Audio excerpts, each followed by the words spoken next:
آیت نمبر 38 ہنالکا، اور اسی وقت دعا کی زکریا علیہ السلام نے ربہ اپنے رب سے۔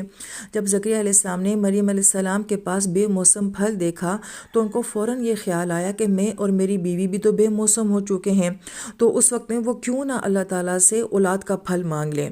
یہاں پہ بڑی غور طلب بات یہ ہے کہ آپ جب کسی کے پاس کوئی نعمت دیکھتے ہیں تو ہمارے ذہن میں یہ آتا ہے کہ اس کو کیوں ملی، کیسے مل گئی، مجھے کیوں نہیں ملی، جبکہ ہمیں یہاں یہ نقطہ سمجھ آتا ہے جب آپ کسی کے پاس کوئی نعمت دیکھیں تو اللہ تعالیٰ سے آپ اپنے لیے بھی مانگ لیں کہ اللہ تعالیٰ اگر آپ اس کو دے سکتے ہیں تو پھر آپ مجھے بھی دے سکتے ہیں۔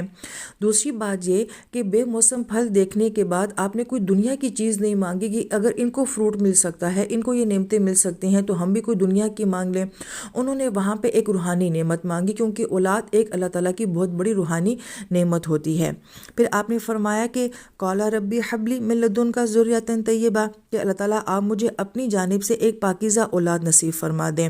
یہاں پہ حب کا لفظ آیا، حب ہبہ کو بھی کہا جاتا ہے، ہدیے کو بھی کہا جاتا ہے، کسی حیران کن چیز کا مل جانا، غیر متوقع چیز کا مل جانا۔ اور تحفہ واقعی وہ تحفہ ہوتا ہے، کیونکہ تحفے کا عربی زبان میں ہدیہ کہا جاتا ہے، کہ جو واقعی سامنے والے کو حیران کر دے کہ کتنا اچھا تحفہ دیا ہے۔ اور قرآن پاک میں یہ الفاظ عموماً جو ہے وہ اولاد کے بارے میں استعمال ہوا ہے، جیسے کہ ربنا حب لنا من ازواجنا، تو گویا کہ اس لفظ کے اندر ایک سوچ ہی دی جاتی ہے کہ اللہ مجھے ایسی اولاد دیں کہ میں اپنی اولاد کی خوبیاں دیکھ کے خود حیران ہو جاؤں، وہ مجھے ایک تحفہ لگے، اور غیر متوقع طور پہ ہمیں اپنی اولادوں سے ایسے فوائد جو ہیں وہ نصیب ہو جائیں۔ پھر اس کے بعد یہاں پہ ایک اور خاص بات کہ آپ نے طیبہ کا لفظ استعمال فرمایا کہ مجھے طیب اولاد نصیب فرمائے۔ طیب کا ایک ظاہری معنی ہوتا ہے، ایک باطنی معنی ہوتا ہے۔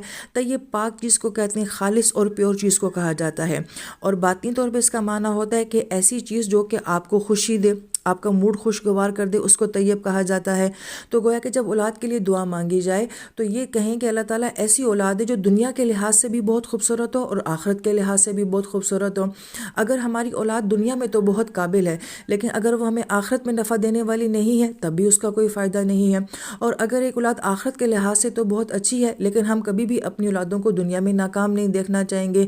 تو طیب کے اندر یہ کنسیپٹ ہے کہ ایسی اولادیں مانگی جائیں جو ظاہر سے بھی بہت خوبصورت ہوں، صلاحیت والی ہوں، اور باطن سے بھی بہت پیاری ہوں۔ اور پھر طیب زکریا علیہ السلام ایک نبی ہونے کے باوجود کہہ رہے ہیں کہ مجھے طیب اولاد چاہیے، تو کوئی یہ نہ کہے کہ میں نیک ہوں تو ضروری ہوگی کہ میری اولاد بھی نیک ہوگی۔ تو نبی بھی کہہ رہے ہیں کہ اللہ تعالیٰ مجھے طیب اولاد چاہیے۔ انکا سمیع الدعا، کہ بے شک آپ دعاؤں کے سننے والے ہیں۔ جہاں کہیں پہ بھی دعاؤں کا ذکر آئے گا وہاں صفت سمیع ضرور آئے گی، کیونکہ دعائیں سنی جا رہی ہوتی ہیں۔